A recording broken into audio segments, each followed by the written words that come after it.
আসসালামু আলাইকুম।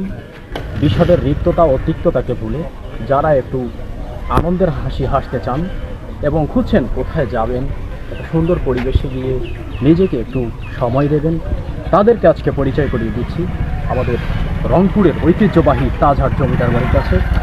আপনারা যারা ভ্রমণ পছন্দ করেন, অর্থাৎ যারা ভ্রমণ পিপাসু, তাদের জন্য পছন্দের জায়গা হতে পারে রংপুরের ঐতিহ্যবাহী তাজহাট জমিদার বাড়ি। তো এই জমিদার বাড়িটিতে রংপুর, রাজশাহী ছাড়াও বাংলাদেশের বিভিন্ন এলাকা থেকে মানুষ আসে এবং তারা তাদের ভ্রমণ পিপাসা মেটানোর চেষ্টা করে। এবং আপনারা দেখতে পাচ্ছেন পিছনে যে জমিদার বাড়িটি, এই জমিদার বাড়ির ভিতরেই রয়েছে একটি জাদুঘর। সেখানে আমাদের ঐতিহ্যবাহী এবং প্রাচীন যে আমাদের সম্পদ রয়েছে, আমাদের প্রত্নতাত্ত্বিক নিদর্শন রয়েছে, সেগুলো এখানে সংরক্ষণ করা আছে। আপনাদের জানার পরিধিকে আরও সমৃদ্ধ করবে রংপুরের তাজহাট ঐতিহ্যবাহী জমিদার বাড়ি। আপনারা ভালো থাকবেন, সুস্থ থাকবেন। আসসালামু আলাইকুম।